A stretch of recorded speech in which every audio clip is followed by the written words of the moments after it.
If you clicked on this video needing to either get out of a depressive episode or rut, or feel yourself slipping into one, this video is for you.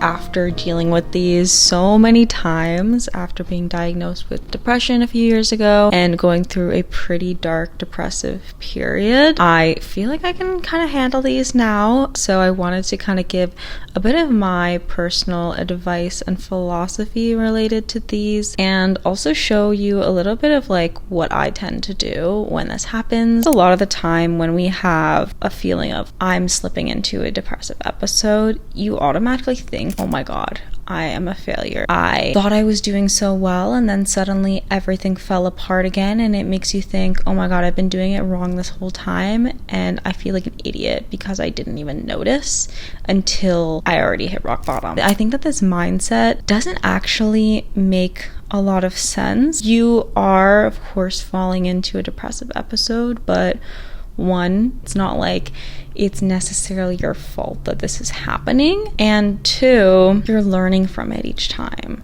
So it's not like a linear progression of growth. It's more like, I think I actually saw this on TikTok, it's more like a spring. So every time that you feel like you're going backwards, you're actually going up and up and up towards a time where you can actually escape this spring of this problem, right? And so I think the mindset of every time you fall into a depressive episode, it being going backwards, is not necessarily accurate. A lot of the time as well, I would say, oh yeah, like I think I fell into a depressive episode because I wasn't taking care of myself. I wasn't doing all that I could towards self-care. And in therapy, my therapist was telling me these tools, these healthy habits, are there for you at points in your life when you need them.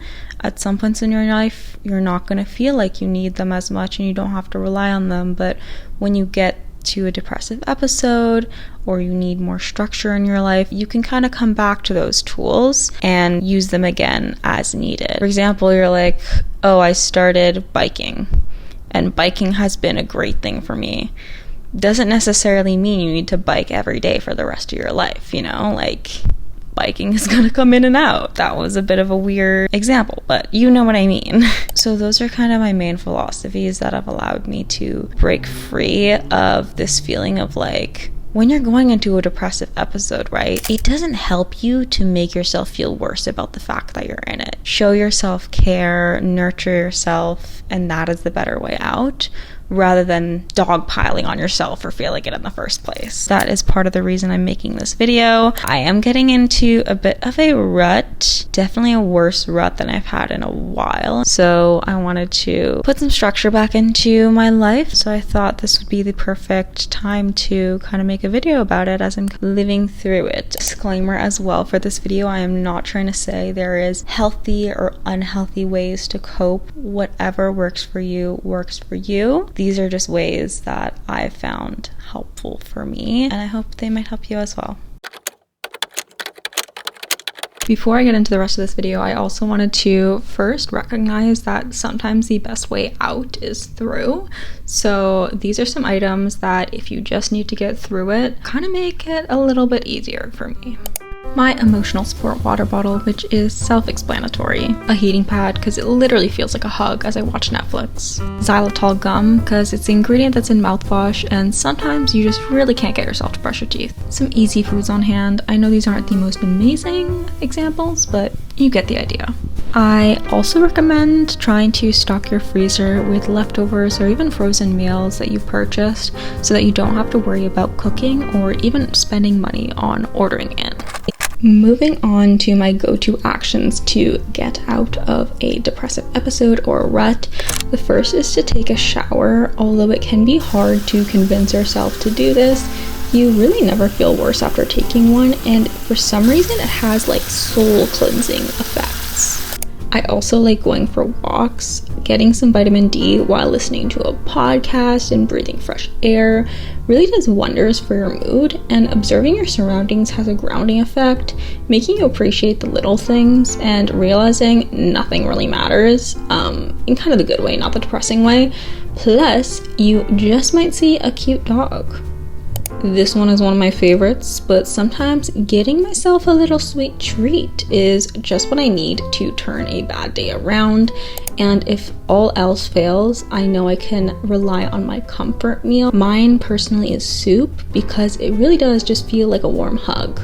Going to the movies alone really pushes you to leave the house while still letting you kind of do that cozy thing. Plus, you get to have some really good popcorn. I know you really don't want to hear it, but grocery shopping is something you need to do if you haven't left the house in a while, because chances are you're running low on supplies.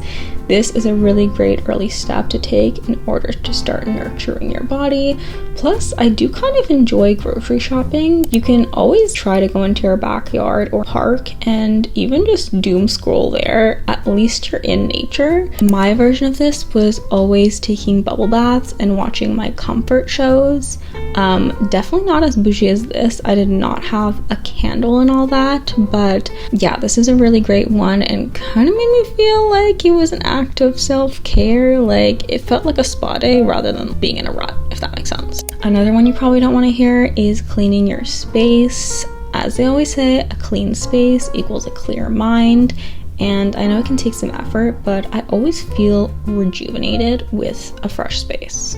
My last two are one, a solo date. I love a good solo date. Dressing up and going on a solo date gives me such a confidence boost, and since I'm alone, I can operate on my own schedule. This time I went to a cafe and it was super cute. I got myself a little coffee, a little sweet treat, and read my book, and then I ended up actually FaceTiming some friends, which goes into my last point of you do probably need to see some people. Isolating yourself for too long can be really bad for you, and I learned this the hard way because I have a bad habit of doing this when I'm depressed. But friends are really there to support you, and sometimes you can get so sick of your own vibes that you really just need someone else's presence to shake you out of it. As I mentioned before, I am currently going through a bit of a rut, so part of how I'm restructuring and using tools is a morning routine. This one is very simple, I feel like achievable and realistic. I'm gonna be real with y'all. I do start my day doom scrolling. I'm sorry, it's never gonna change. I then sit up in bed and do the most low effort meditation possible. Get out of bed and of course brush my teeth.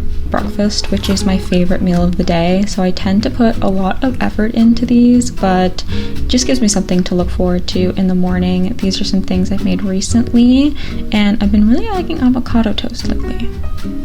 I'll take my antidepressants and my vitamins and try to reach for one of my books. Usually I have two on the go, so one for educational and one for enjoyment. So while I eat, I can try to read hopefully first a chapter of educational one and then the rest of the time the enjoyment one. Usually at this point in my day, I'll be going through my to-do list for the day. I have the simplest setup ever, but essentially I just have 3 things on my to-do list every day. I have one fun thing, one self-care item, and one chore. Today on the list is the birthday dinner party I have to go to later. I need to call and schedule a haircut appointment to get my bangs trimmed, and I need to tidy up my space because I did not clean up after myself after going out last night. Although 3 items might not feel like a lot, doing it every day kind of compounds, and the way I keep my head empty is by having a ongoing to-do list. I try to basically check off one item from this list every day. It's just kind of the brain dump of everything that I will pop up in my head and be like, oh, I should do that. There is a wide range of difficulty of items on this list, so on days where I feel like I don't have as much energy, I can do something smaller, whereas on days where I'm more high energy, then I can tackle something bigger on the list.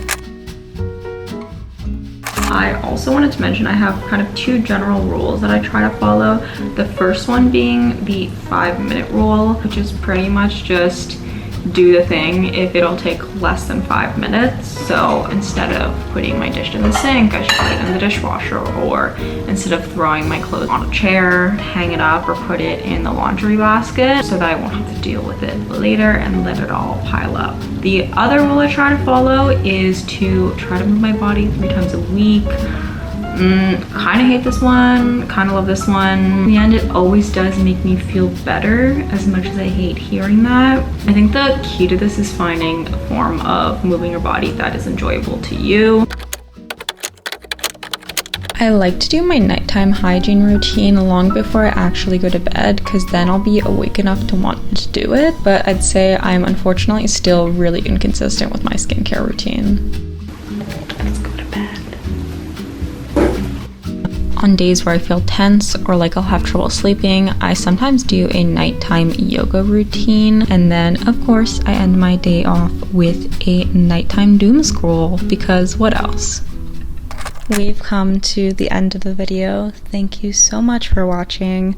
I just wanted to give kind of a closing reminder that nobody, literally nobody, is at their 100% all of the time. And I, of course, am not perfect either. I do not get to all of these routines or all of these steps every single day. It is difficult to do that. Life gets in the way. As people always say, anything worth doing is worth doing badly. Be imperfect. Above all, I hope this helped you in some form of way, whether that be comfort or courage, and I hope to see you in the next one. Bye.